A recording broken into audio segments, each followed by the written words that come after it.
Muzika o'z jarig'imen және әрқашан meni жарықтандырады.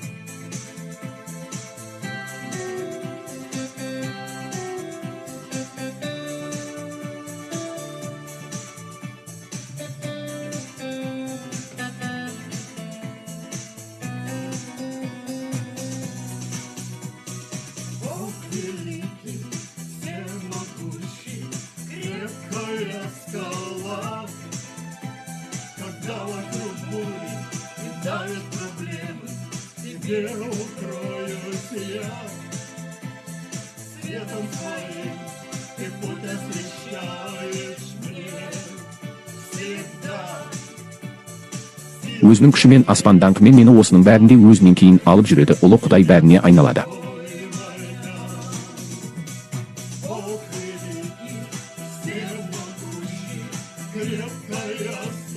Muzika әрқашан.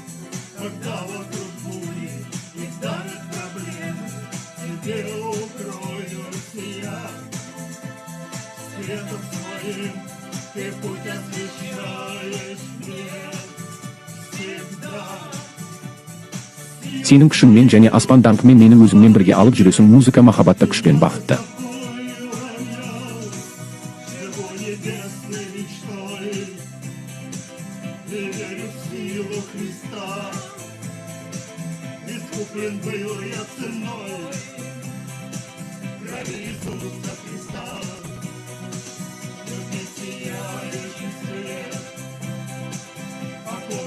Бейбітшілік қуаныш әкеледі, өлім туралы шындық енді Құдаймен өмір сүретіндерге әсер етпейді.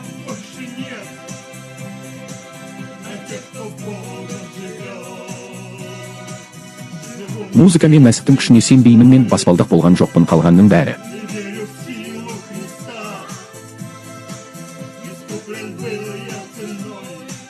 Музыка тыныштық, қуаныш, музыка.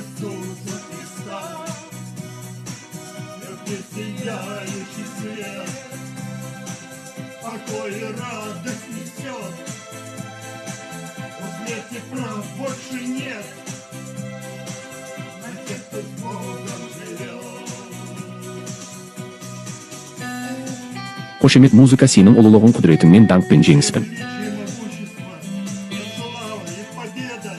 Және жер бетінде жеген барлық сән салтанат сенікі, ием және оның терістеуінің көрсетілімі, және туристің қолындағы күш пен құдіретті, және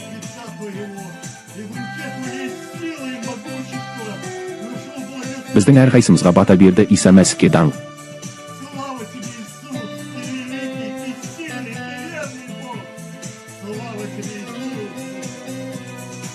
Мен аспандағы арманмен өмір сүремін, Мәсіхтің күшіне сенбеймін. Музыка.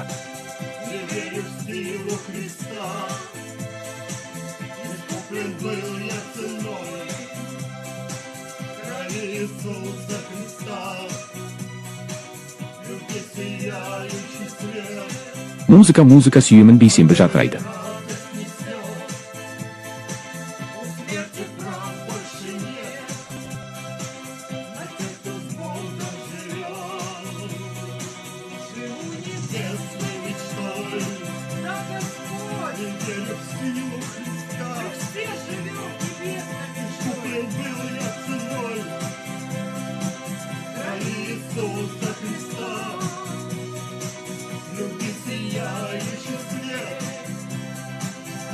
Тыныштық, қуаныш әкеледі, өлімнің құқығы жоқ, ол Құдаймен бірге өмір сүреді.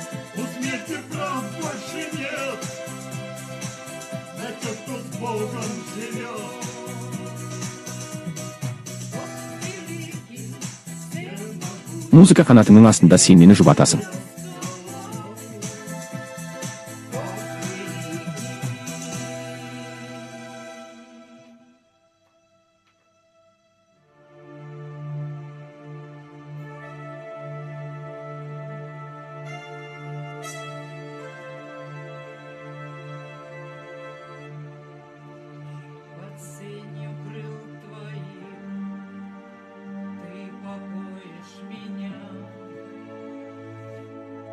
Тек саған ғана тыныш музыка.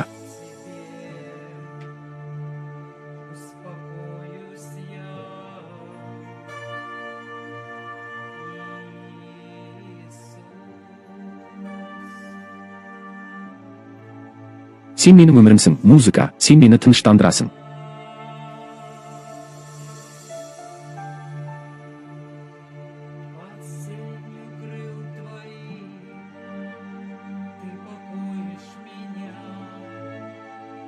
Енді ғана мен сенің өмірімді тыныштандырамын, сен менің жартасымсың.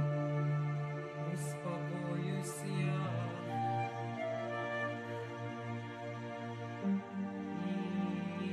Иисус, и жизнь моя.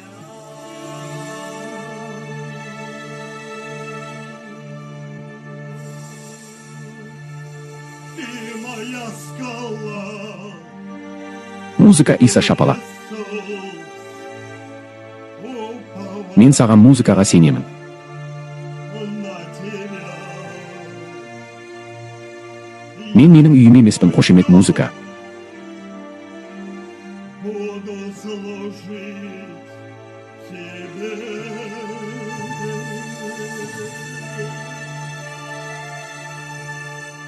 Сен менің музыкамсың саған.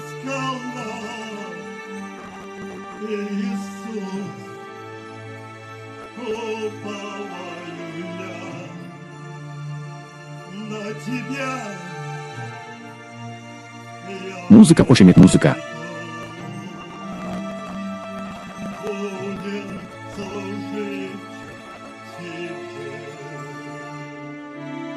Қошемет әкесі, барлық даңқ саған, біздің Құдайымыз, біз сені күтеміз сенің.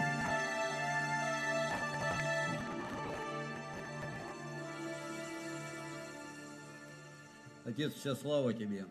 Господь наш и Бог наш, мы ожидаем Тебя, ожидаем Твоего присутствия. Исаның қатысуы, біз сенің күштеріңді осы жерде күтеміз. Иса бізге, сен керексің, сен екеу қайда дедің.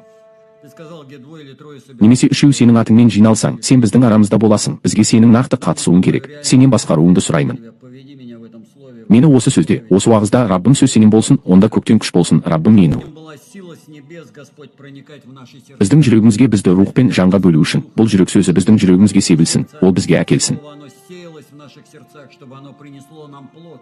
Жеміс және бізге бүгін болатын мәселе туралы ақиқат түсінігін әкелді. Внимание в этом вопросе, о котором мы сегодня будем говорить, о вопросе. Шақыру мәселесі туралы айту, кімді шақырасың, неге шақырасың, және Иса сенен қалай шақырасың, мен сенен сұраймын, мұны жібер. Я прошу Тебя, пусть это откровение, оно Аян бізге терең сіңеді, Иса және жемісін береді, өйткені шақырылғандар көп, бірақ таңдалғандар аз. Көмектес. много званых, но мало избранных. Помоги нам попасть в это. Бізге сенің таңдауыңа түсуге, біз үшін дайындаған мақсатымыз үшін таңдалуға бізді батаңызбен. Приготовил для нас.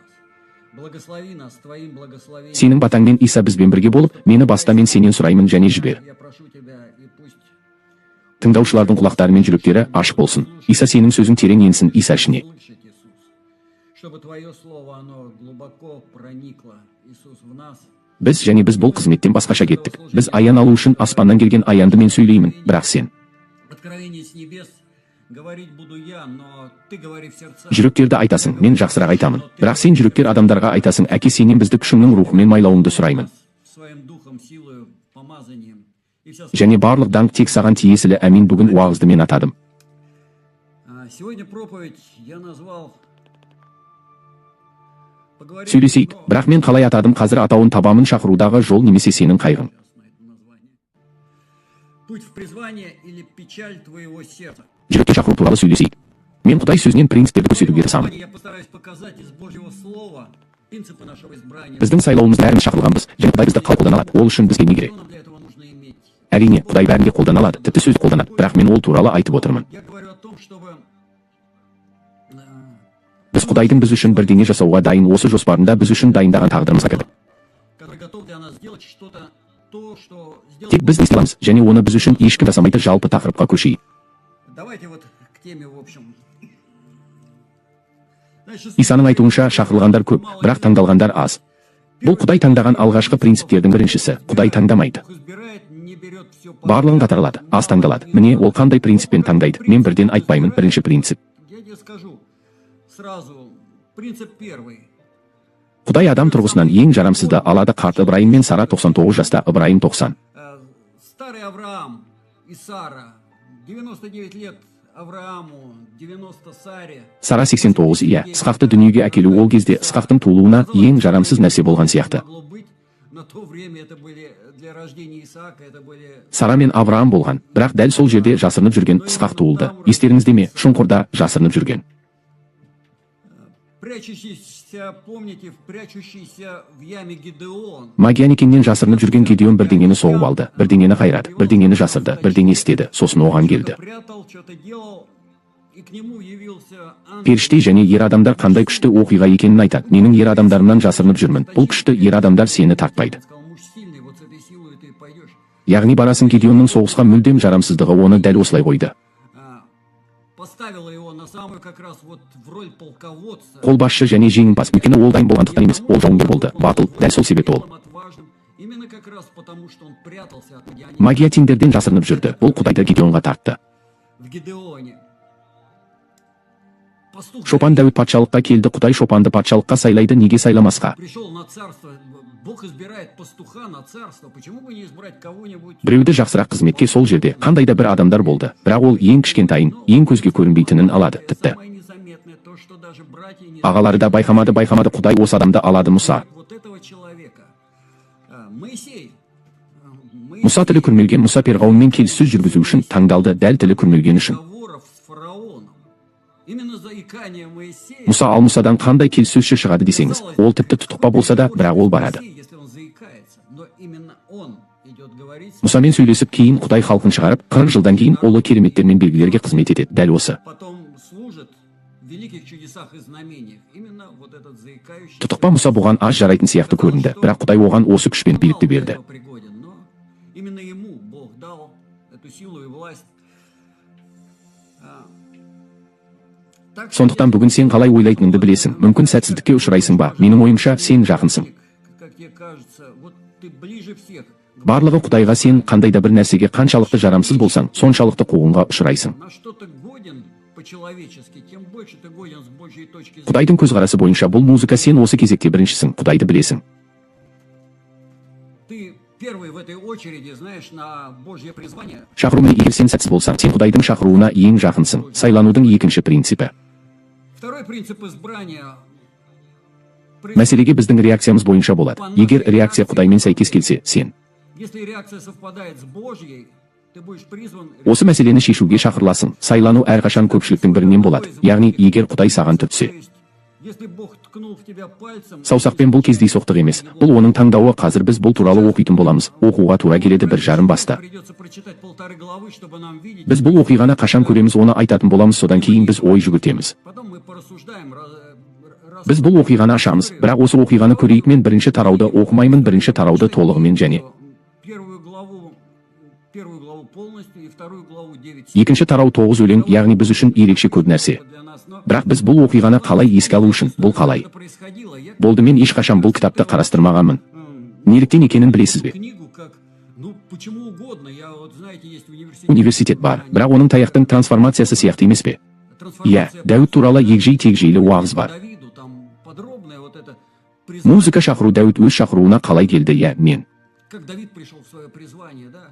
Я говорил там. ол жерде айттым, бірақ менің ойыма ең аз нәрсе келді. Содан кейін ашты. Мне приходил в голову, и тут мне открылся не имея даже. Менің тіпті білмеймін. Мүмкін Құдай мені, өйткені мен бұл идея келгеннен кейін оны қайта оқыған жоқпын. Я начал смотреть. Осында қараңыз, және мына принциптерді көрдім. Енді оқимын. Сонда сөздерім Ханалидің ұлы емес, Кислев айында. Слова Неемии сына Халина. В месяце Кислеве в 20-м году. 20 жылы мен Сузда, астаналық қалада болдым, және Ханани бауырларымның бірі келді. Ол және бірнеше адам. Братьев моих. Он и несколько человек из Иудеи. Яхудиядан мен олардан тұтқыннан аман қалған яхудейлер мен Иерусалим туралы сұрадым. Олар маған қалғандарды айтты. И об Иерусалиме, и сказали они мне, оставшиеся, которые Тұтқыннан аман қалғандар өз елінде үлкен апат пен қорлықта. Иерусалим қабырғасы қирап, в великом бедствии, в унижении, и стена Иерусалима разрушена, и ворота его. оның қақпалары отпен өртенді. Бұл сөздерді естіп, мен отырып жыладым, және бірнеше күн қайғырып, ораза ұстап дұға еттім. Аспандағы Құдайдың алдында, және Құдай иеміз аспан Құдайы ұлы қорқынышты заветті сақтайтын, және сені сүйетіндерге рахым. Және сенің өсиеттеріңді сақтаушылар сенің құлақтарың зейінді болсын, және сенің құлақтарың өте жауапты болсын дұғаны есту үшін. Оны табыңыз. Мен қазір күн-түні Исраил ұлдары туралы сенің алдыңда дұға етемін. Сенің ұлдарың Исраил ұлдарының күнәларында мойындайды. Олармен біз сенің алдыңда күнә жасадық. Мен және әкемнің үйі көріңіз. Қараңыз, сіз бірден мінездің естіген кезде ашыла бастайтынын білесіз. Оған жазылған хабар келді. Иерусалимдегі адамдар туралы, олардың қандай жағдайда екендігі туралы ол жазып жылады. Білесің бе, Інжілде көп тұрып кетті, ал мына жерде отырып жылады. Яғни адам осындай күйге түсті. То есть человек пришел в такое состояние печали. Қайғы жағдайында ол Иерусалимнің қалай жағдайда екені туралы хабарға қатты әсер етті. Оның қақпасы, оның қабырғалары, оның адамдары, ол дұға ете бастады. Білесің бе, бірден айтуға болады, ол Құдайды білетін. Неге? Өйткені ол бірден дұға бастайды, және ол өзін құл деп атайды. Басқа жағын көруге болады. Бұл оның Құдаймен қарым-қатынасының әдеті болған. Біріншіден, ол бастаған. Бірден дұға ету, Құдаймен сөйлесе бастады. Екінші, ол өзін құл деп атайды. Бұл кішіпейілдік бүгін көптеген адамдар сияқты. Бұдан бас тартады. Мен құл емеспін, мен ұлмын. Саған айтайын, ұлда біз бәріміз, ал құл болу бұл таңдау.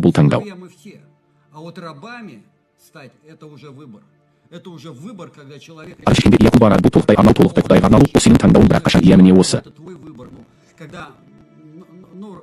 Құлды қашан? Ерікті түрде құл, және ол мен сенікімін деп қуанамын дейді, және әрі қарай қызық айтады. Біз күнә жасадық, білесің бе? Мүмкін ол бұл күнәларға тікелей қатыспаған шығар, бірақ ол өзін халықпен теңестіреді.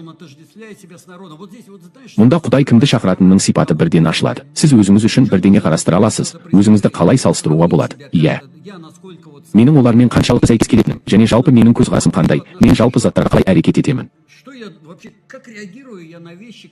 Бүгін шіркеуде болып жатқан жағдайларға, шіркеудегі адамдарға менің реакцияларымды ешкім байқамайды. Мен жақсы байқауға тырысамын. Өз реакциямды жүрегіммен қадағалап отыруға тырысамын. Себебі жүрегі арам және өте бұзылған деп жазылған. Адамның жүрегі, және егер сіз назар аударсаңыз, жүректің дұрыс емес қозғалысын көресіз. Менде сондай бар.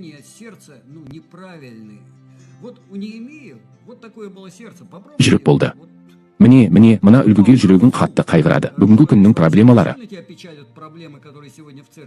Шіркеуде болып жатқан оқиғалар сізге қатысты ма? Музыка, және ол менің күнәларымды мойындаймын дейді. Біз күнә жасаған Израиль ұлдары. Мен сенің алдыңда және әкем үйінің алдында күнә жасадық. Біз сенің алдыңда қылмыскер болдық, және сенің бұйрықтарыңды сақтамадық, оның ставкаларымен. Сен Мұсаға бұйырған анықтамалары ол үшін жұмыс істейді. Яғни бұл адам мойындайтын күйреуде. Біз сақтамадық. Бізбен бәрі жақсы емес. Біз көктегі әкенің балаларымыз. Бізде адамның басқа жағдайы бар. Біз күнә жасадық дейді. Мүмкін ол тікелей күнә жасамаған шығар, бірақ ол мұны мойындайды. Ол Құдайдың алдында өз күнәлары үшін өкінеді. Өйткені олар өсиеттерді сақтамады, және ол Мұсаға бұйырдың дейді. Егер сіз қылмыскер болсаңыз, мен сізді халықтарға таратамын деді, бірақ маған жүгінгеніңізде және сенетініңізде менің өсиеттерімді сақтаңдар, оларды орындаңдар, тіпті сендер аспанның шетіне қуылған болсаңдар да. Сол жерден мен сендерді жинап, менің есімімді орнату үшін өзім таңдаған жерге алып келемін. Олар сенің құлдарың мен халқың. Сенің ұлы күшіңмен құтқарған сенің халқың, мен сенің құлағың болады деп сұраймын. Құлыңның дұғасына және сенің атыңның алдында тағзым етіп, құлыңа асығатын құлдарыңның дұғасына мұқият бол.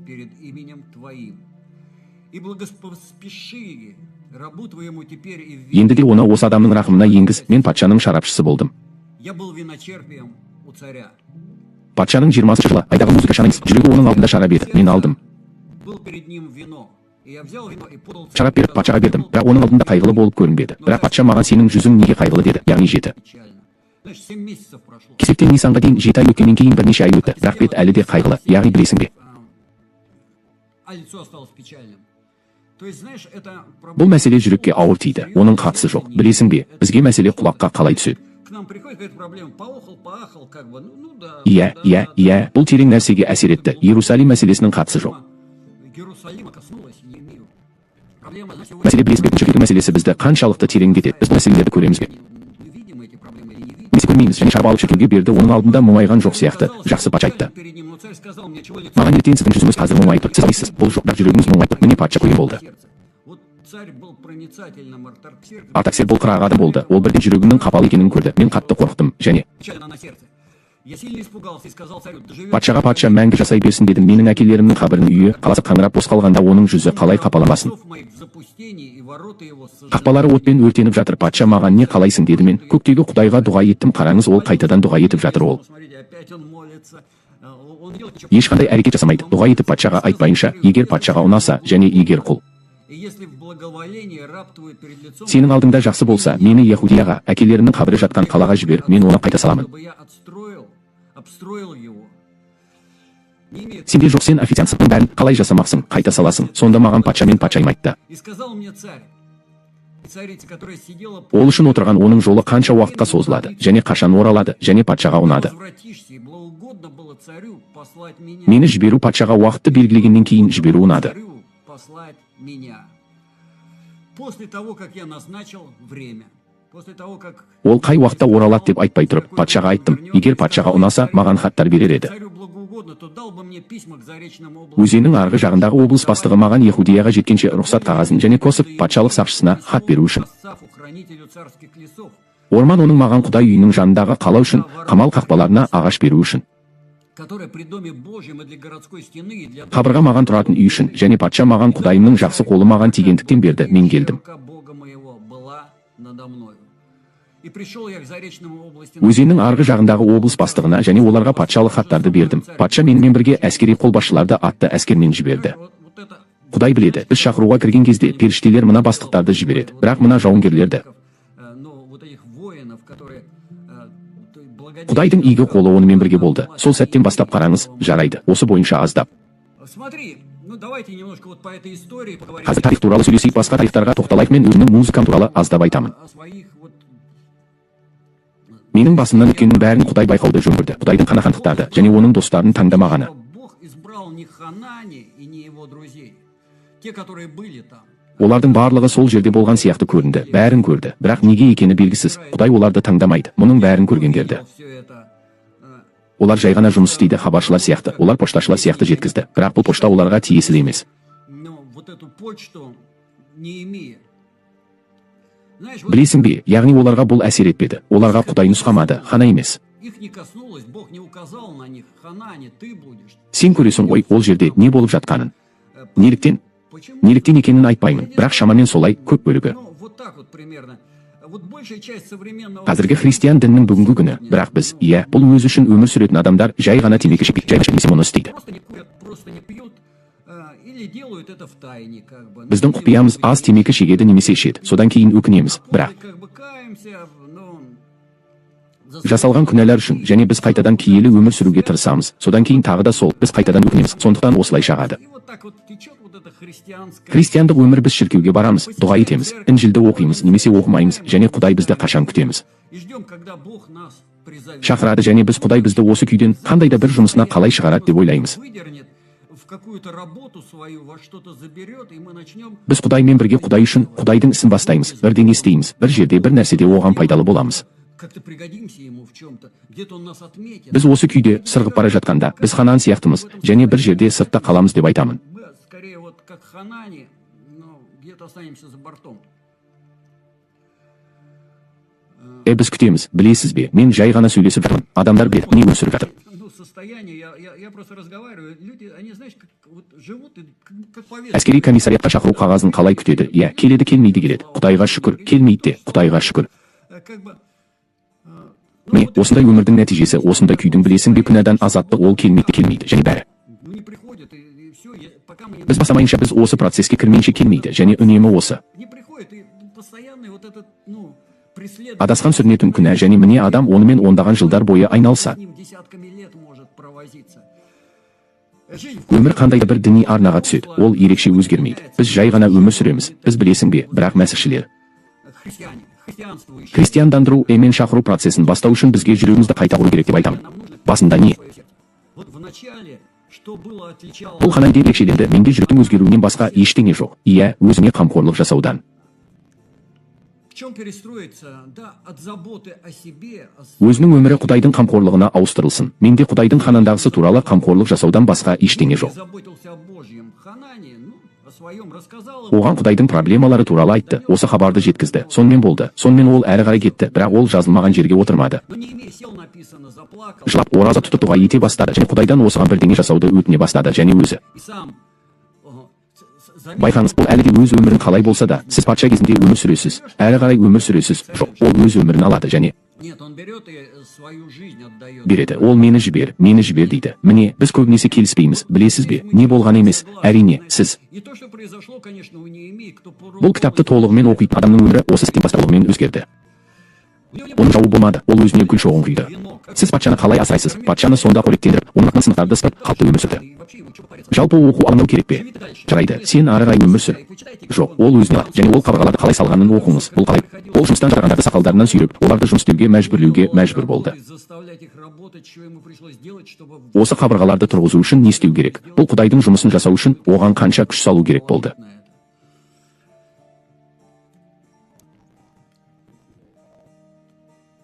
Міне, Иерусалимнен Сузға қоныс аударушы болмаса, Персия астанасы өмір сүреді, жұмыс істейді ма? Патшаның даяшысынан су ішіп, міне, оның отанынан адамдар келіп, Иерусалиммен не болғанын, онда қалғандармен, олар жауап береді. Қабырғалар қиратылған, қақпалар отпен өртенген. Міне, қайталай отырып, қарапайым адамдар ұлы апаттан мүседі. Мұны естіп, сөздері отырып жылады, қайғылы болды. Бірнеше күн ораза ұстады және көктегі Құдайдың алдында дұға етті. Қамшы реакция, міне, реакция. Ешкім отырған жоқ, ешкім мұның бәрін естіген жоқ, ешкім отырған жоқ, ешкім жылаған жоқ, ешкім түн мен күндіз дұға ете бастаған жоқ, білесің бе?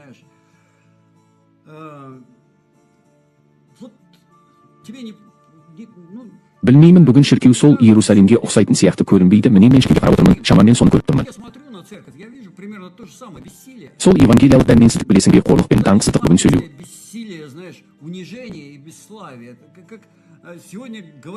Інжілді ертегідей айту екені білесің бе, көпшілігінің артында ештеңе тұрмайды, бұл әңгімелердің артында ештеңе жоқ. Әңгімелерден басқа білесің ғой.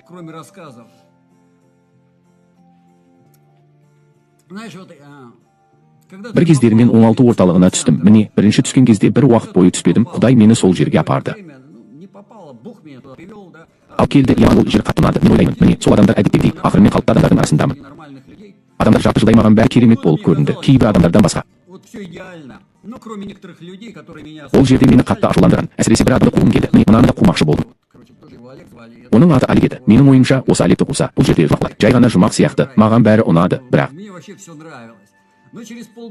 жарты жылдан кейін білесің бе, мен Інжілді оқыған сайын Құдайды іздедім, және мен Құдайды шындап іздеуге мәжбүр болдым. Өйткені мен егер менімен бір ғажайып болмаса, егер менің өмірім өзгермесе, маған ғажайып керек болғанын білдім. Орталықта жүрген әрбір адамның қайда баратынын, және өз өмірін сүретінін түсіндім, бірақ сол орталыққа түскенге дейін өмір сүрген өмірімде қайта оралатын жерім жоқ, сол адамдарға баратын жерім жоқ. Ну, қайда мен қайта орала алар едім, сол нәрсеге жоқ, мен түсіндім, менде барлық жолдар жабық, мен тек қана жүре аламын. Алға мен тұрдым сол жерде түндері, таңертеңдері, және Құдайдан дұға тіледім, Құдай бірдеңе істесін, қалайда міне пайда болды менде осы. Алға қарай жол, және білесің бе, жарты жыл өтті, қай кезеңде екенін мен дәл есімде жоқ, әрине. Бірақ мен мәселені осылай көре бастадым деп ойлаймын. Ал бәрі қайда? Мен Інжілді оқығанда. Оған терең үңілдім, мен Інжілде жазылғанның бәрі қайда екенін көре бастадым, неліктен бұл жерде жоқ. Біз оны ертегідей оқыдық, маған қандай да бір музыка, бұл Құдайдың бар екендігі анық.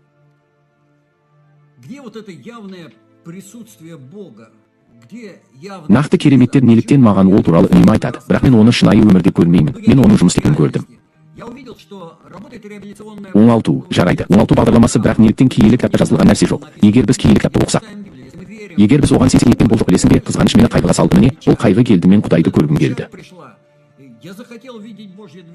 Қозғалыс, бірақ менің не көргенімді білесің бе, менің жанымдағыларға қарап көргенім.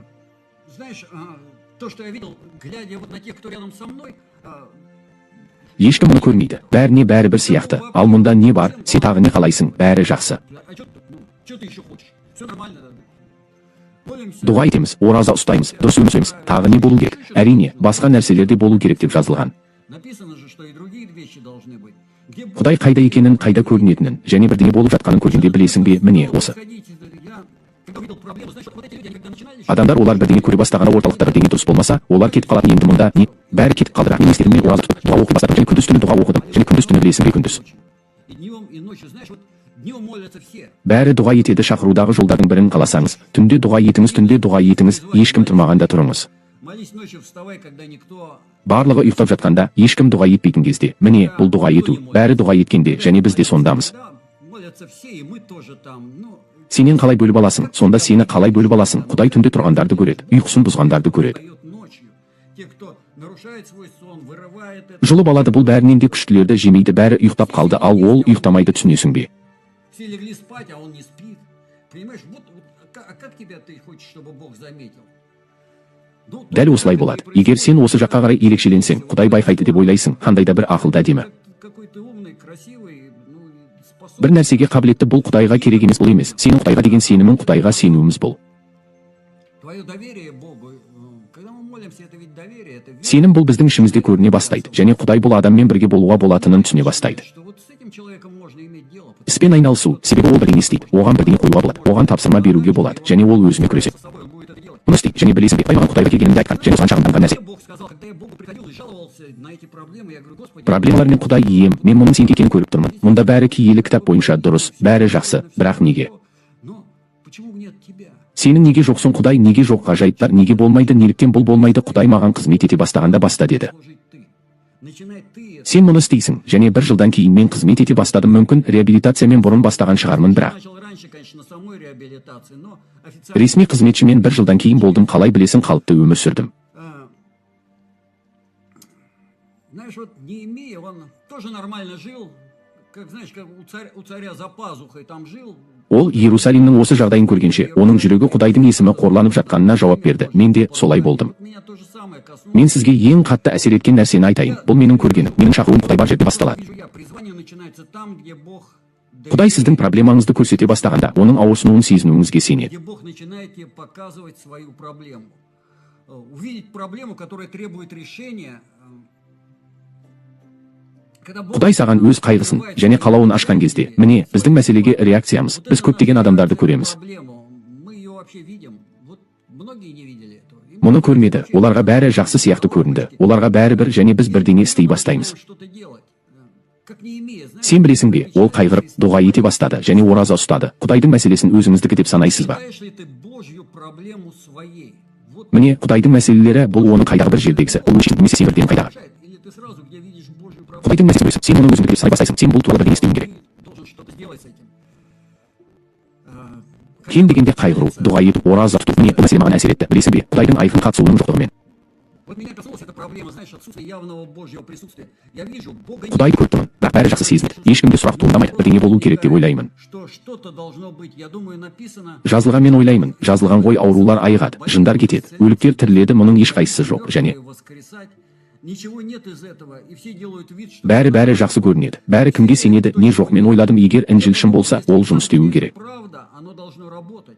Мен жазғанымның расталуын көргім келді, қызғанышым пайда болды, ораза ұстап, дұға қылып, адамдарға қызмет ете бастадым. Молиться и служить людям. Білесіз бе, мен сізге қазір жарайды, аздап айтып берейін, мен принцип бойынша інжілден айырылған емеспін. В принципе, я всегда читал Библию. Мен әрқашан інжілді оқитынмын, мені ешқашан таба алмады, мен жатып алып, төбеге қарап жатып, бір нәрсе туралы ойлайтын едім. Лежал, глаза в потолок и вот думал о чем-то. Я всегда читал Мен әрқашан інжілді егер 15 күнге ажырамасам деп санадым, бірақ менде әр ай сайын ораза болды. Яғни, было каждый месяц. То есть пост... мен үшін ораза жарайды, жеу емес, мен әрине іштім, бірақ жемедім және біреудің дәрменсіздігіне үнемі қызмет еттім. чужой немощи, потому что... Өйткені ол жерге үнемі жаңа адамдар, нашақорлар, алкогольдіктер, бомждар келетін, мен олардың дәрменсіздігіне қызмет ете бастадым, яғни жоқ. Я начинал служить их немощи, то есть не спать вместе с ними, как... Олар ұйықтамаған кезде, олар құсқан кезде, нашақорлар бар, олар ұйықтамаған кезде, олар түні бойы құсады, мен ол жерде олар үшін құстым. Греб за ними эту блеву. Олардың құсығын білесің бе, қазір балалар, міне, мен өзім туралы айтып жатқаным жоқ, бірақ негізінен Құдай. Я тебе сейчас, вот, я тебе рассказываю о принципе входа в призвание, где Бог тебя замечает. Сен байқайтын шақыруға кіру, міне, Құдай сені байқайтын жерде қандай екенімді ғана емес, сен істеген кезде. Где Бог тебя заметит? Когда ты делаешь то, чего не делает Мұнда ешкім не істемейді, ешкім ренжімеді, отырмады, не істеу керек еді. не имея. Никто не опечалился, не сел, не стал, как бы вот что там вот не имея делать. Все смотрели. Қарап өкініп, әрі қарай өз шаруаларымен кетіп қалды. Бәрінің өз проблемалары болды, бірақ болған жоқ. Но не имея был сосредоточен. Құдайға және оның проблемасына назар аударды. Ол үшін бұл проблемалар басты болды. Проблемы, они были главными.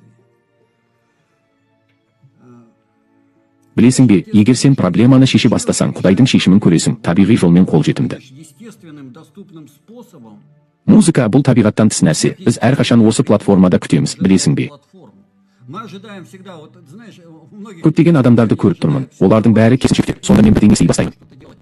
Вот появится у меня сила. Менің күшім бар, мен емдеймін, жындарды қуамын, және содан кейін мен барамын. Ол пайда болмайды. Ештеңе пайда болмайды. Сен Ничего не появится, пока ты не начнешь адамдармен дәл осындай проблемаларды шешпейінше. с людьми. Менің не істегенімді білесің бе? Мен нашақорлармен бірге отырдым және сөйлестім. Олар түнде ұйықтамайды. Мен олармен бірге отырып, Құдай туралы сөйлестім. Өйткені мен нашақорлардың. Команда останется один. Егер жалғыз қалса, ол бірден оны қайдан алу керектігін, оны қалай алуға болатынын, қазір не істей алатынын ойлай бастайды. Как что сейчас может выкрутить. Бірақ ол келеді, ол таңертең келеді. Егер нашақорды бір түнге жалғыз қалдырсаңыз, ол таңертең орталықтан кетеді. Он уйдет на утро, из центра уйдет. Мен олармен бірге отырып, Мәсіх туралы сөйлестім. Өзімнің орталықтағы алғашқы күндерінен қалай өткенім туралы сөйлестім. Свои первые дни в центре. Говорил о Христе, не давал. Христе оларға ойлауға мүмкіндік бермеді. Міне, артқы жағынан әрқашан оларды алға бағыттап отырды. Маған ұйықтауға тура келмеді, дедік жоқ. Приходилось не спать почти, что не есть там, но через... Ол жерде жеуге бір жеді. Күнара ұйықтап, қалай тимеге, міне осылайша қызмет ете бастады. Содан кейін майдал кетті және барлығы. Таң қалды. Неліктен лауазымда тұрғандар емес, ал бұл енді ғана келді, әлі жылда жоқ. А этот вот только пришел, еще года там только начал служить. Қызмет ете бастады және оның майлауы күшті жұмыс істей бастады. Неліктен ешкім осы екінші жағын көрмеді? Но второй стороны. Міне, менің қайғым, Құдай біледі. Міне, осы адамдар туралы қайғы. Міне, ие болмай, бірақ олар айтты. Людях, которые вот как не имея, но сказали, они там впрыгнули. Онда қорлауда ешкім бұл қайғы көрмеді. Мен оны ешкімге көрсетпесем де, мен жай ғана жасадым. Просто делал. Знаешь, Білесің бе, бізге мынаған ғажайып келетін сияқты. Ғажайып табиғи платформаға келеді, ол келмейді. чудо приходит на естественную платформу, оно не приходит от того, что... Сен қатты сенгендіктен немесе күтіп отырғандықтан, мен ғажайып болады деп сенемін. Мен сенемін, ол жұмыс істемейді. Таких Сеніп армандайтын адамдар көп, бірақ оған ештеңе келмейді. Музыка. и ничего не приходит за этим. Знаешь, нам Біздің ойымызша, бұл шақыру дегеніміз, білесің бе, бірақ мен адамдардың бұған қалай қарайтынына қараймын. Я смотрю на людей, как они смотрят на это. Это какая-то такая Біздің мойындауымыздың қандай да бір қуанышты инаугурациясы. Саған бірден бәрі мойындады, өйткені сен ұлы болдың. Потому что, ну, ты стал великим, у тебя стало, ну, Сенде жұмыс істеуге майлау болды, немесе сен кім болдың? Сен біреу болдың, сенде бірдеңе шықты, сен болдың. у тебя получилось, ты стал успешным. Блоктағы сәттілік, бұл біз шақыру деп атаймыз. Құдайдағы жетістікті біз шақыру деп атаймыз. Называем призванием. Знаешь, Білесің бе, вчера- кеше Олег Куталевскийдің уағызын тыңдадым. Ол жиі уағыз айтпайды. Бірақ мен оны тыңдағанды жақсы көремін. Қашан?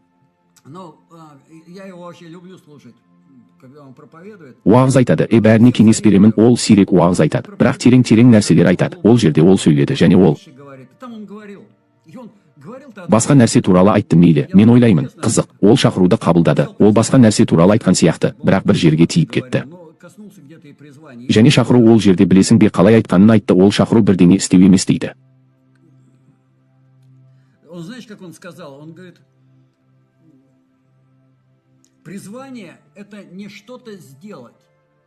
Біреу болу бұл бірдеңе істеу емес, біреу болу бірдеңе істеу, біреу болу міне. Не что-то сделать, а кем-то стать. Вот в чем призвание. А я, знаешь, Шақыру мен білесің бе, сонда ойладым, әлі де солай. Менің ойымша ол кішкене жеткіліксіз деп ойлаймын. Менің ойымша шақыру біреу болу. призвание – это кем-то стать, чтобы что-то... Бір нәрсе істеу үшін, яғни шақыру сен кіммен болсаң, содан басталады. Содан кейін сен сәйкес келесің. Кем-то ты являешься для... Потом, чтобы ты подходил для этой цели. Осы мақсат үшін жақсы. Құдай мені мейірімді болуға шақырды деуге болмайды, жақсы. Міне, шақырды. Призвал быть добрым. Ну вот призвал вот добрым, как бы... Мейірімді, бәрі осында, иә. Ол сені мейірімді болуға шақырды. Бірақ бұл мейірімділікті бір жерде пайдалану үшін. Чтобы эту доброту где-то использовать. Мейірімділік ол әрине бір жерде біреу үшін пайдаланады. Мейірімділік ол әрине бізді безендіреді, білесің бе, бірақ ол бізге сұлулық үшін емес. Она не для красоты. Сұлулық үшін емес, басқа адамдардың өміріндегі Құдайдың нақты әрекеті үшін не үшін басқаша болуы мүмкін. Зачем еще может быть доброта? Мейірімділік сен арқылы басқа адамдардың өмірінде Құдайға әрекет етуден басқа, бірақ содан кейін білесің бе.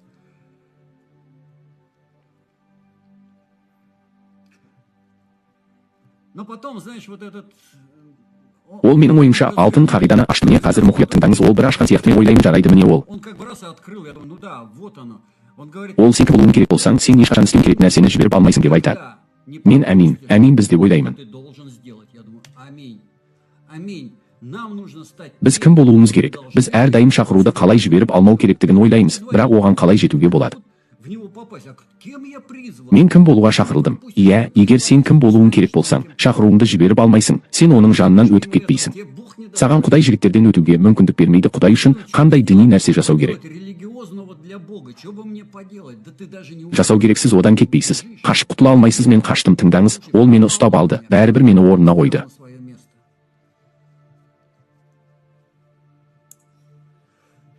Біз бірақ білесің бе, біз солай жаралғанбызмен христиандық ойлаудың көпшілігі осылай деп ойлаймын. Вот христианское мышление, оно... Біз біреу болғымыз келмейді, біз бірдеңе істегіміз келеді, біз бірдеңе істегіміз келеді, бізді біреуден гөрі сыртқы нәрсе қызықтырады. Іштей өзгерту, мұның бәрі бізбен ішкі жұмыс. Бұл ыңғайсыз, ауыр және бұл шын мәнді емес. Өте тартымды және сіз білесіз бе, қазір мұқият қараңыз шақтау. Знаешь, вот смотри, сейчас, смотри внимательно. Кульминация исполнения. Исаның шақыруларының орындалуы дәл осы жерде оның ұлықтау рәсімі өтті. Сіз тозақта қалай ойлайсыз? Міне, Исаның шақыруының орындалуының шарықтау шегі тозақта болды. Ол тұтқында болған кезде. Түрмеден шығу жолын уағыздады. 1 Петр 3 тарау 19 тармақты оқыды. Сондықтан мұндай шақырулар бар. Исаның тозақта уағыздауға шақыруы бар. Оның миллиондаған алаңында уағыздау үшін қандай да бір сұмдық бар.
Алаңға миллиондаған адам жиналды. Бұл Миллионы собирались на площади. Это был Рейхенбронке. А у Иисуса... уағыз орны оқылады. Міне мен қазір саған аяқтарыңды оқимын. Прочитаем, вот, давай я сейчас прочитаю тебе, но Исайя 61:1. Исаның шақырылуы майлау, ол не үшін оның үстінде болды, міне тура оқып берейік бізге. Иса Мәсіх Құдайдың мақсаты менің үстімде өткені жақын ие мені майлады қара.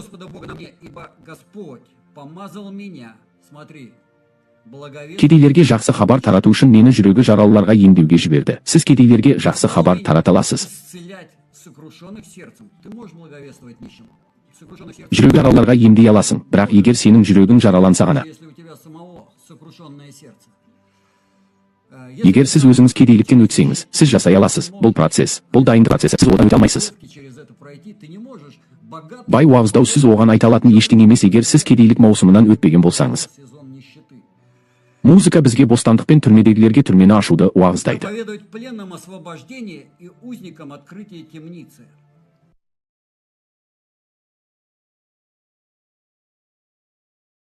Призвание, которое исполнял Иисус в аду, он проповедовал, написано, духом, содержащим... Яғни, бұл Исаның тозақта орындаған, ол жаққа тағы да ағын Иса патшалардың патшасы лауазымына шақырылды дегенді білдіреді. Исайя 96-да оның иелігі оның иығында жазылған. Бейбітшілік ханзадасы, мұны оқыңыз. Бұл өлеңде ол бүкіл әлемнің иесі екені жазылған. Әлем оның заманында үстемдік етеді, бірақ ол білесіз бе, содан кейін ғана солай болды. только после того, как прошел ад. Өткеннен кейін ғана ол көтерілді, тозақта болып кресттен өтті. Міне, Иса моральды қалды. Прошел через крест, ад. Вот там Иисус получил моральное право быть вознесен. Барлығынан жоғары көтерілу құқығы барлығынан төмендетіліп, төмендегендіктен мен не айтқым келеді? Призвание, я о чем хочу сказать, вот проводя... Сені Иса өткен осы жолмен жүргізу бұл шақыру, бірақ басында түсіреді, және ғана. Вначале опускает и только потом поднимает. Кейін көтереді. Егер түсірілген күйде сен оны Иса тозақта уағыздағандай орындайтын болсаң, иә, ең төменде. Как Иисус проповедовал в аду, да, в самом низу, в самом Ең төменгі қабаттарда, біздің болмысымыздың әлемі ең төменгі осы қабаттарда. нашего бытия, ну или это не наше бытие, да, вот это мироздание в самых нижних этих слоях, в преисподней. Ол астында ол уағыздады, ол өз шақыруын орындады, ол сол жерде де уағыздады, түсінесің бе, және ашылуды уағыздады. Бір күні ашылатын түрмелер туралы. Однажды темницы откроются. Знаешь, Білесің бе, Құдай сені бір жерге әкеліп, бір жерге қойсын. вот Бог тебя куда-то превознес, куда-то поставил в начале. Басында бізге біреу болу керек, Құдайда бізді көтеруге моральдық құқығы болуы керек, ол пайдалануы керек. Моральное право нас поднять и использовать. Что он должен быть спокоен. Сабырлы бол, көтереді, жай көтергісі келіп, білесің бе, Исаны ол болды. Просто вот захотел поднять и захотел. Знаешь, вот Иисуса, он был сыном его, а он Оған ол оны осы процестен өткізді. Ол арқылы Иса өткен кезде. процесс,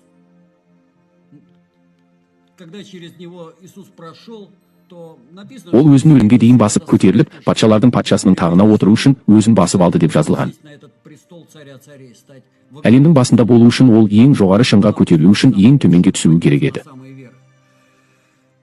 Вот Міне, білесің бе, менің шақыруымның бір қыры ғажайып. призвание, ну, как бы его грань, одна грань из моего призвания, да, это вот чудо за закрытыми дверями. Жабық есіктерсіз Исаның екі екенін білесіз, оның екеуі жұмыс істеді, ол алаңдарда адамдармен бірге жұмыс істеді, және У него работало два, он работал на площадях, при людях, и он работал... ол жабық есіктердің артында жұмыс істеді. Яғни ол бәрін қуып шығарғанда, есікті жауып, онда бірнеше адам қалды, және ол И он совершал там... онда ұлы ғажайыптар жасады. Жабық есіктердің артында менде біреу бар, ол тек жабық. Одна, она как бы работает только вот за закрытыми дверями. Есіктермен әзірге әр жағдайда музыка, бұл мен саған шақыру туралы айтып жатырмын. Я не тягощусь, это я тебе рассказываю о призвании, знаешь... Білесің бе, өйткені көптеген адамдар мұнда шыдамайды. Не болып жатқанын білесің бе, қызмет туралы. Вот в служении о том, что почти... Дерлік ешкім не болып жатқанын көрмейді. Ешкім мұны көрмейді. Оны ең жақын адамдар ғана көреді. Видят там, ну, только самые-самые близкие люди, или, может, Адамдар немесе мүмкін сол адамның өзі жоқ еді. Осы жарнаманың кең таралуына. нету вот Міне, этой ол жоқ. широким массам, ну, вот ее нету. Знаешь, Демек, бірақ мен осы шекараларды сақтаймын және тырысамын. эти границы, я Неліктен? стараюсь, ну, Себебі не выхожу за них. Почему? Потому что знаю, как білемін, біз шыққан кезде Құдай біздің шақыруымыздың шекараларын белгілейді. границы нашего... Сондықтан, егер Құдай сені бір жерге қойса және Это поставил и сегодня зажал. бүгін бір нәрсеге қысылды, саған одан секірудің қажеті жоқ. Ол ешкім көрмейтіндей бірдеңе істейді. Делает он что-то так, что никто не видит. Осының ішінде қал, себебі ол есіктерді қалай жапса, ол есіктерді де ашады. Эти двери. Құдайдың сол есіктерді ашқанын күт. Білесің бе, бір адам болған. Знаешь, был человек, Самсон, Ол бірінші шыққанда ол көп ақымақтық жасады. Бірақ Құдай рухы жұмыс істей бастаған кезде шақыруда. Но в призвании, когда Дух Божий стал работать через Арқылы жазылған. Ол бірінші қатені сонда жасады. Содан кейін рухтың жұмыс істей бастағаны жазылған. после того написано, что Дух стал работать в стане данного между... Арасында және болды. Бірақ ол қайда барды? Қазір есіме түсірейін, сонымен 17. Пошел, куда он там пошел-то, сейчас я вспомню. Так, Фимнафу. Ол шекарадан шығып, әйелді көргенде не болатынын білесің бе? Міне, бәрі басталды. Сен Библияда білесің бе егер? И вот тут началось. Знаешь, в Библии, если написано... Әйелді көрді деп жазылған болса, бұл студияларда 14 тарау бір өлең 100% оқиғаның жалғасын біледі. Первый стих, то 100% знает, продолжение истории будет... Самсондағыдай жарқын болады. Егер әйелді көрсең, бәрі басталды. Демек, не? Шақыру аясынан шығуға болмайды. Мен не айтқым келеді? Жай ғана шақыруда армандауда жұмыс істемейді жоқ. Мечтать о призвании тоже не работает. Не работает. Ол жұмыс істемейді. Ол іске қосылуы керек, іске қосылу сәті бар. Запуск, момент. Міне, мысалы, Мұсаның тарихын кім біледі? Міне, Мұса, иә, ол не істеуге кетті, қараңызшы қандай. Историю помнят, вот Моисея, да? Вот что он пошел сделать? Смотрите, какая параллель. Онымен параллель ол сарайда тұрды. Ол Мысыр ханзадасы сарайда тұрады. Міне ол өз халқының қалай өмір сүріп жатқанын көруге шығады. Ходит посмотреть, как живет его народ. Как Еврейлер қалай өмір сүреді, және олардың нашар өмір сүретінін, және мысырлықтардың бірі еврейлерді ұрып соғады. Ол оны алып өлтіреді. ну, бьет еврея, и он берет и убивает его. Реакция Құдай оны 40 жылға алып шөлге орналастырады. Мұса 40 жыл қой бағады. 40 лет помещает в пустыню, когда Моисей 40 лет пасет овец. Сондықтан ол жерде қалай сөйлесетінін ұмытып кетті. Содан кейін Құдай оны шақырады. Содан кейін Құдай оны неге реакция деп атайды. И потом Бог его призывает. Реакция на то, в каком состоянии... Мемлекет оны осыған қызықтырды. Сіз мұнда білесіз. Жалпы өміріңізде сізді не қызықтыратынын қараңыз. Вот что тебя интересует вообще? Твоя жизнь...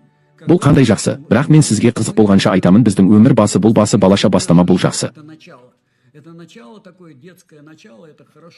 Біз өмірімізді Құдай сөзіне қатысты құрған кезде, бірақ бізді бастаған кезде бір жерде жабысып қалу керек. Бізді айналамыздағы нәрселер, бізді айналамыздағы адамдар бізді қайда бастайды? Шіркеуде не болып жатыр бізді бастайды?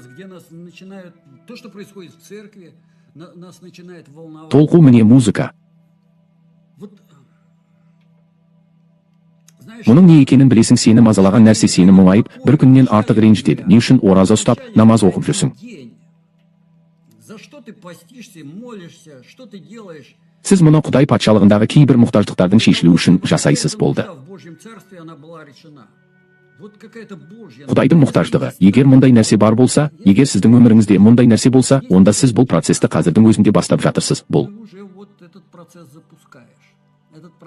процесс адамдардың көпшілігі болмаған жағдайда басталады. Мүлдем көпшілігі. Мен ол жерде қандай пайыз екенін білмеймін, әрине, бірақ өз өмірлерімен өмір сүреді, жай ғана өздері үшін.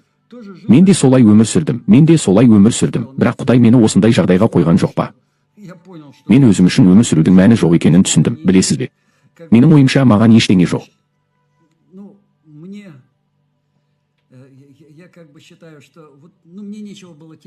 Жоғалтатын болды, мен Құдайдың артынан барды, міне осы соңғы маусым менің 4 жылға созылатын, өйткені менде уже маған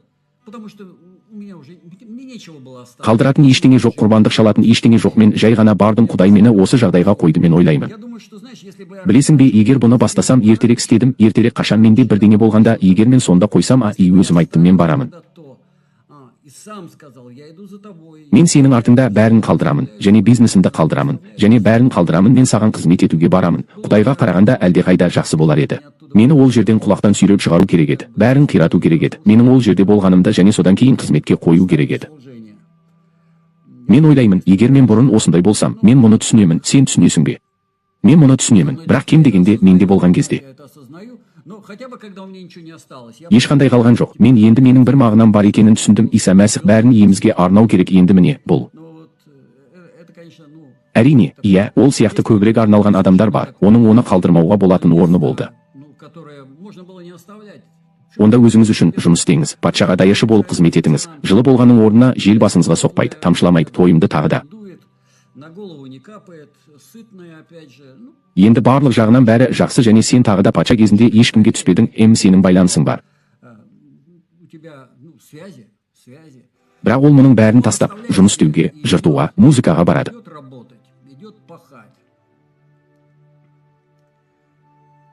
Білесің бе, мен саған айтайын, егер бізде қайғы болмаса, Құдайым-ай, біз ешқашан шақыруда болмаймыз. Музыка міне 2-ші тарауда 5-ші 6-шы өлеңде патша білесің бе деп сұрайды, қашан жоқ.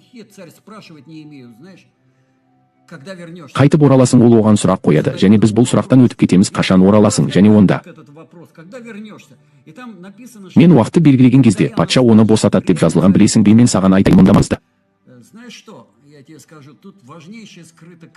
жасырын сапа бұл сөйлемде жоқ, бұл адалдық, оның сөзіне адалдық жоқ.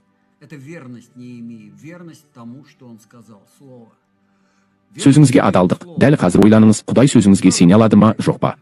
Бұл сізге қаншалықты сенуге болады? Сіздің сөздеріңізде сіз өз шақыруыңызға өте жақынсыз, мүлдем жақсы сияқты. Біздің шақыруға дайындығымыздың өлшемі, мен христиандарға қараған адамдардың көпшілігі айтқан сөздерімізге жауап беру.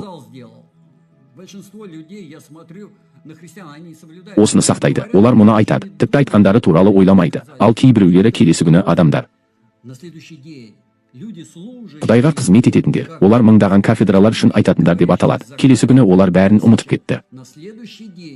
Они уже забыли все, что они говорили. и Они Олар айтты, олар мұны айтпағандай ұмытып кетті. Міне Құдай. они этого не говорили, живут так, как будто они этого не говорили. Вот Бог никогда с этим... Ешқашан бұл іспен ешқашан музыка болмайды. Поэтому Сондықтан сенің сөзіңе қарашы, егер сен айтсаң сүйінуге болады ма, жоқ па, шақыру соншалықты жақын. вот настолько ты близок к призванию.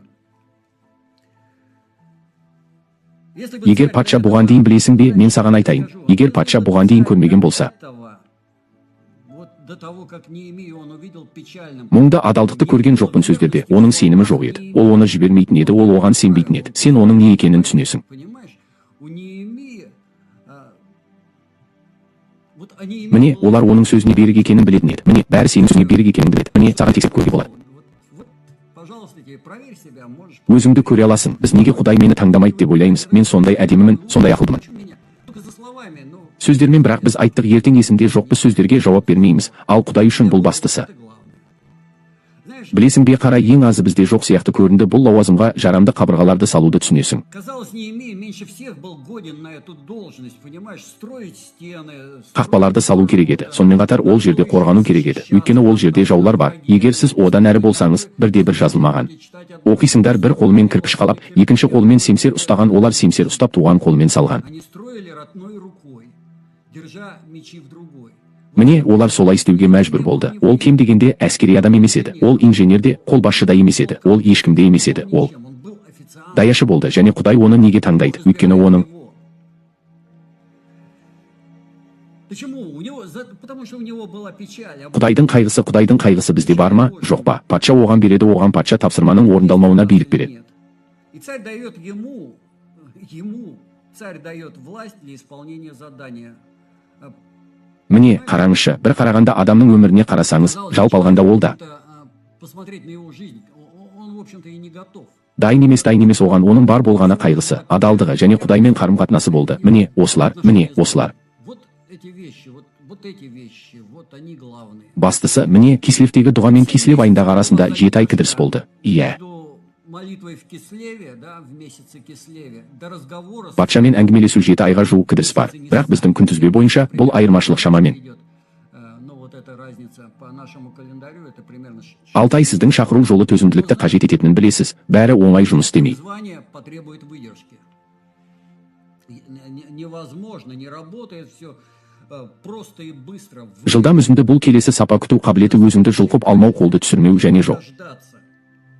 Не рвануть самому, не опустить рук. И, не вырваться. Өзі шығып кетпейді, ол бәрін айта алады. Патша, мен жұмыстан шығамын, мен үйге кеттім, мен онда бірдеңе істеймін. Я что-то там буду делать, там, Мейлі қалай күрек аламын да қалпына келтіремін, жоқ, күту керек. Міне, оның Құдайдың рахымы оған. Божьего благоволения. Ему потребовалось 7 месяцев. 7 ай қажет болды, бірақ ол музыканы күтті, яғни қағида міне осы. То есть принцип вот этот призвание, он Шақыру ол, егер сіз Құдайдың қандай да бір тақырыбында тәртіпсіздік қаңырауды көрсеңіз, және ол туралы уайымдай бастасаңыз, ораза ұстасаңыз, переживать, постясь, молясь. дұға етіп қайғырды, Құдай саған қызмет ету үшін елшілік өкілеттік бере алады. Міне осы елшілік билікте осылай болды. Вот в этой апостольской власти так произошло с ней. Олармен онымен бұл болды. Міне өзіңе сұрақ қой, өзіңді қоспағанда сені не қайғыртады? Өз проблемаларыңнан басқа. Кроме самого себя, кроме своих собственных проблем. Проблемалар біз әдетте өзімізге назар аударамыз. Потом думаем, почему Бог потому что сосредоточен на себе. Музыка өз проблемаларынан басқа, сен Құдай халқының проблемаларын, шіркеудің проблемаларын көресің бе? Проблемы церкви. Саған билік берсе, онымен не істейсің? Өзіңді алға жылжытасың. Қайғың не туралы болса қарашы, егер менің Посмотри, о чем твоя печаль. Если моя печаль, это қайғы бұл мен және менің істерім қашан келеді? Мүмкіндіктер, егер Құдай осы мүмкіндіктерді берсе, иә, билік қалай берілмеді? Да, власть, как дали Неемии. Егер қайғырмасаңыз, міне үйде менде тұратын жер жоқ. Иә, ол бірінші болып үй сала бастайды. Міне келді. Что бы он начал первое делать? Строй себе дом. Вот пришли к нему это всё. Оған бұл бәрі өз түсінігіңді сала бастады, бірақ онда оның үйі салынатын болады, бірақ бәрібір оның біріншісі. Понимаешь? Но там как бы будет строиться его дом, но все-таки первое у него остается первое. Бірінші Құдай үйі, бұл оған арналған параллель, бірақ ол үшін екіншісі, өйткені ол құрылыс үшін қалай дейді. Уже второе. Потому что он говорит, для постройки как бы Міне осы қақпалар мен менің үйім, яғни менікі де екінші планда. моё. Бірақ егер адам өзіне назар аударса, ол Но если человек, он сосредоточен на себе, он всегда будет... әрқашан оны алға қояды. Егер Құдай оған қандай да бір билік, қандай да бір өкілеттік, қандай да бір сыйлықтар берсе, адам оны өзі үшін пайдалана бастайды. Өзінің осы өзі туралы қайғысын қалай орындау керектігін білесің бе? себе как бы исполнять. Знаешь, Музыкамен қазір бір конференцияның өтіп жатқанын көріп отырмын. смотрю, тут Міне, адамдар бар. конференция сейчас идет. Я смотрю, вот люди там, которые, ну, вот как бы... Міне, осы тақырыпты қозғаған кезде, олардың қанша адам жиналғанын білмеймін. Мүмкін 20 адам, мүмкін одан да аз, білмеймін. 20 может меньше. Не знаю, ну, очень Өте аз, онда ешқандай жаһандық, үлкен нәрсе жоқ, және ешқандай нәрсе жоқ. Бірақ бұл адамдар қазірдің өзінде отыр. слова, и вообще ничего нету. Но эти люди, они уже себя, знаешь, вот панагии начинают Жалаңаш өздеріне іліп алған шығады. Бұл олардың елшісі, пайғамбары сияқты. Оның аяғында көйлектің үстінен тізбекте ілініп тұр. Мен оған қарап тұрмын. поверх рубахи. Я гляжу, он ее переодевает. Қайта киінеді, енді өзгермейді. Ал ол оны өзіне кигізеді. Мойын орағыш іліп қойған. Басқаша қалпаққа айком, оның үстіне жазылған. Айкон. Мало того, что написано Икона, ол тағы крестиктер әкелді қалпақтың айналасына. Оның алдында крестик салбырап тұр. Екі жағында крестиктер салбырап тұр. болтаются. Адам отырып, айнаның алдында тігіп, бұралып отырған сияқты. Бұл сау адамға қалай көрінеді? Бұл олардың қалай екені? Трёс головой-то, наверное, как они эти крестики будут. Крестиктер кафедраның артына шыққанда қалай көрінеді? Түсінесің бе? Мен бірден айта аламын. Вот сразу можно сказать, казалось бы, да ерунда, что ты на ерунду всякое внимание обращаешь. Саған қалай айтсам болады? Бұл 20 адам, ал егер осы адамдарға 2000 адам берсе, олар не киеді? А если этим людям дать 2000 человек, что они оденут на себя? Ал егер 20 мың болса, ал егер 2 миллион келсе, Рейхан Трубонкиге келгендей, олар маңдайына қандай белгі соғады? Табличку на лоб прибьют, как Бас діни қызметкерлер Құдайдың қасиетті орны, бас діни қызметкерлердің киімі, бірақ бір қолтырауын берді, және білесіз бе, Александр берді. Дауи, знаете, Александр Дауи. Оның артында сондай ғажайыптар болды, білесіз бе, ол қалаға келгенде, содан кейін машиналар жүк көліктерін балдақпен алып жүрді. Грузовики с костылями возили, показывали, Ол жерде болғанда, қанша адам балдақ тастағанын көрсетті, қызмет өткізді, қанша адам сауықты, содан кейін. сколько исцеленных было, и потом он решил Ол күн қаласын салуды шешті, жарайды, бәрінен бөлініп, осы қаланы салады. отделиться от всех и построить этот город. Және Одессадағы бас діни қызметкер киініп, осы киімдермен суретке түсті, бәрін өте нашар түсіндім, қала бітті. Все кончилось. Ни города, ничего не Еш нәрсе қалмады, барлық ұлы ғажайыптар жойылды, және Құдай мына жүректерді көріп тұр. Білесің бе, адамды қалай тексеруге болады? проверить Міне, человека. Вот дать ему мало. оған аз беріңіз, сіздің айналаңызда 3 адам жиналды, және бәрі де менің елшімін, мен пайғамбармын немесе. Я апостол, я пророк, ну или там 20. Ол жерде 20, 30 немесе 300 тіпті немесе кейбіреулердің бірден басы кетеді, бірден толығымен кетеді. Но у некоторых сразу сносит голову. Сразу ее сносит полностью.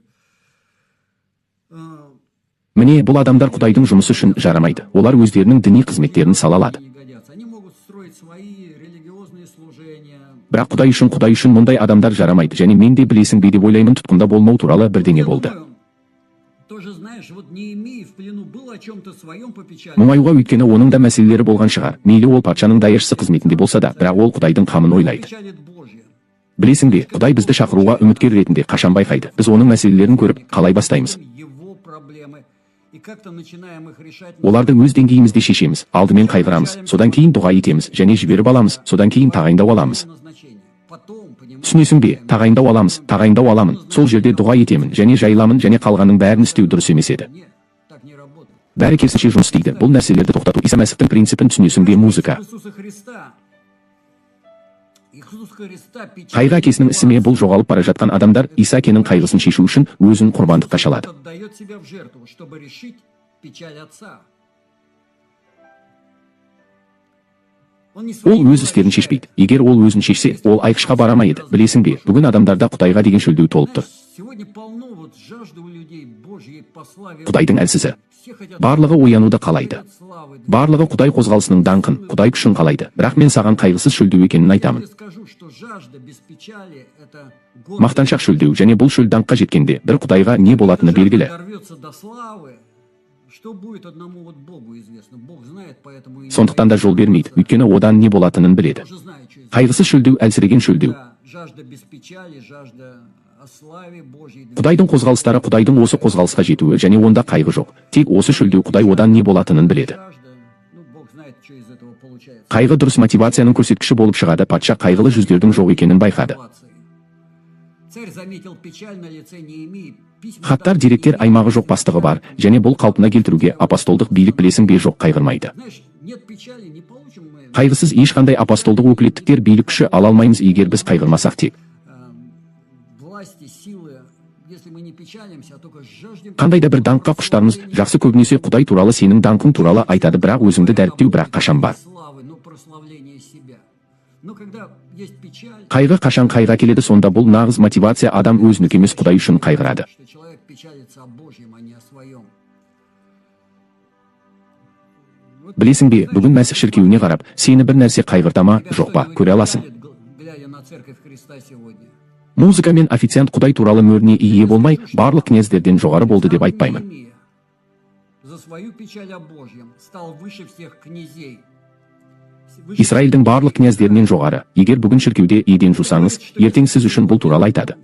Полы моешь в церкви, завтра за твою печаль о Қайғы Божьем. Құдай туралы, сіз құдіретті майланған бола аласыз. Сізге қайғы қажет. Құдай туралы қайғы сізді көтеретін нәрсе. Печаль о Божьем. Вот что поднимет тебя. Олардың өкілеттіктері жоқ, олар абсолютті болды. Барлық облыс князьдері оның талаптарын орындады, менде бәрі жоқ екенін ескеріңіз. Пленадан сәтсіздікке ұшыраудан басталды, мен бұл уағызды естімегендердің бәріне көруді ұсынамын. Мен қаншалықты аз қаралымдар бар екенін көріп тұрмын. Сен сәтсіздікке ұшыраған университетті байқамадың ба? Тыңда, онда рухани принцип қайдан басталады? Она про духовный принцип, где начинается подъем. Қайдан көтерілу керек? Сондықтан шақыру дегеніміз, біз мен не қалаймын деп ойлаймыз, мен оны қалаймын, мен. Призвание, это мы думаем, вот чем я хочу то, я хочу это. Шақыру дегеніміз сен қалаған нәрсе емес, сені мұңайтатын нәрсе. Егер сенде мұңаюға себеп болса, онда. Если у тебя есть о чем печалиться, вот Мүмкін бұл сенің шақыруың шығар. Сонда Құдай сені таңдайды. Егер сен бір нәрсеге мұңайсаң, бір мәселеге Құдайдың проблеме, Божьей проблеме. мәселесі, міне мұнда сізге Құдай тапсырған болуы мүмкін. Міне, осында музыкада бірдеңе бар. Вот что-то здесь, в этом. Білесің бе, міне Иерусалимді қалпына келтіру үшін сарайда тыныш, тоқ өмірді қалдырып, жыртуға кетті. Неге? Почему печаль?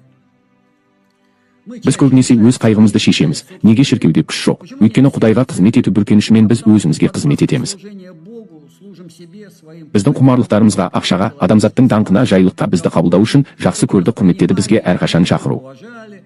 Нам всегда кажется, что призвание это такой... Бұл Құдайдан келген керемет сыйлық, Исаның шақыруы. Келіңіз, Исаның шақыруына қарайық, неден басталады. На призвание Иисуса с чего начинается? Сатылу крест, мұның бәрі әкенің Гефсиманияда берген тірлеу тостағанына кірді, бірақ біз қалаймыз. Входило в чашу воскресения, которую ему дал Отец в Гефсимане. Но мы же хотим воскресенье без Жексенбі креста. даңқ крестсіз қабылдау, тозағынсыз, сатқындықсыз. Бірақ мұның бәрі шақырудың бір ғана тостағаны қабылданды. Все это одна и та же чаша призвания, принята Иисусом. Иса әкенің қолынан Гефсиманиядағы Жүсіпті еске түсір, Египетті басқара бастаған Жүсіпті еске түсір. Вот этого Иосифа, который стал управлять Египтом, да?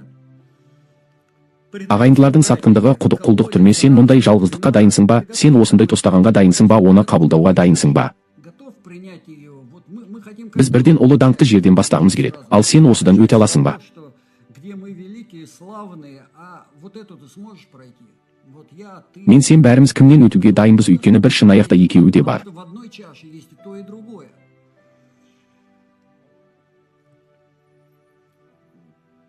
Шақыру сені Ор халдейінен Авраам сияқты шөлге алып кетеді, сені кесіп өткізеді. Приведет в пустыню, обрежет, проведет тебя через предательство. Сатқындық сені жалғыз өмір сүруге үйретеді. Сені Гефсиманияда сынайды, сені жетелейді және даңққа жетелейді.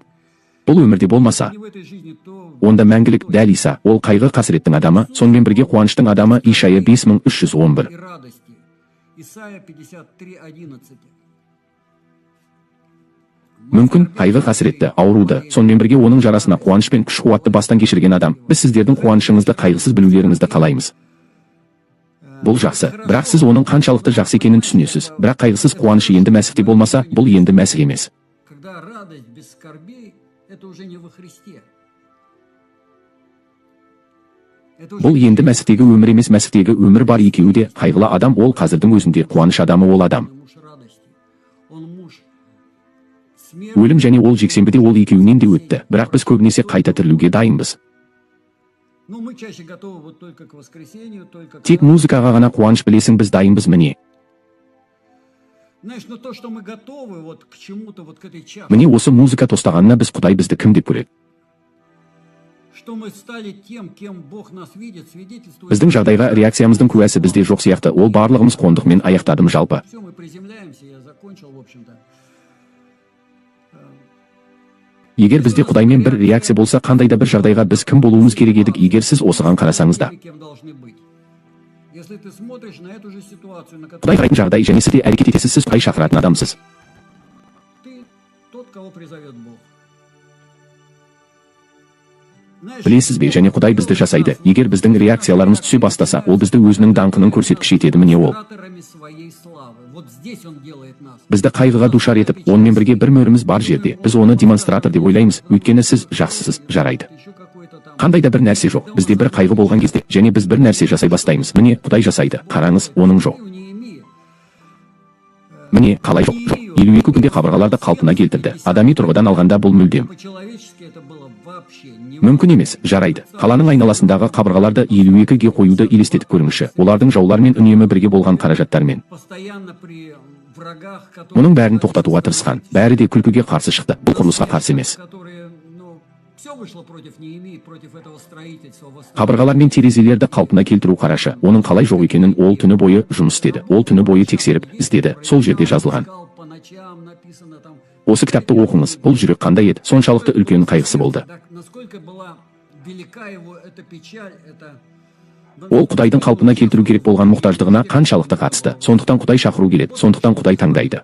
Поэтому Бог избирает, знаешь... Білесің бе, шақырылғандар көп, таңдаулылар аз деп жазылған. избранных Біз Құдай таңдайтын адам боламыз ба, немесе?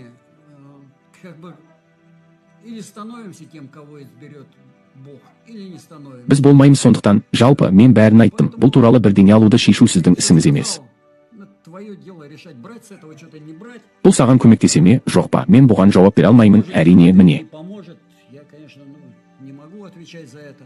Ну, вот так я вижу. Мен солай көріп тұрмын. Құдай олай ашпайды деп үміттенемін. Бұл Құдайға сенемін. Жалпы, мен аяқтадым. В общем-то, я закончил. Давайте молимся. Кел, сен үшін осы сөздерге дұға етейік. Ұлы қасиетті Құдай, біз үшін жасаған барлық нәрсең үшін, Святой Бог, за все, что ты сделал для нас, за то, что біздің бағдар алуымыз үшін, сен бізге өз сөзіңді қалдырғаның үшін, сен онда осы тарихтарды жазғаның үшін, по которым мы можем ориентироваться, чтобы саған қарым-қатынас жасау үшін, саған дос болу үшін, сенің еркіңді орындау үшін, иеміз шақыруға кіру үшін. войти в призвание, Музыка сонда біз өмірімізді сенің сөзіңнің арқасында қалай да бір реттей аламыз. жизнь отрегулировать благодаря твоему слову, чтобы Сенімен бірдей ойда болу, сенімен бірдей реакцияда болу, Иса әке сенің сөзің арқылы сен.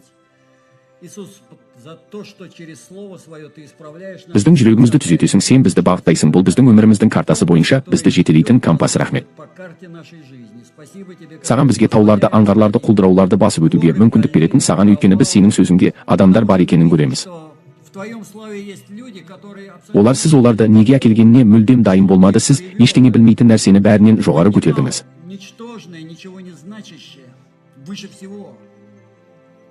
Исаға ештеңе білмейтіндей қарады, оның түрі де, ұлылығы да болған жоқ, бірақ сен оны көтердің.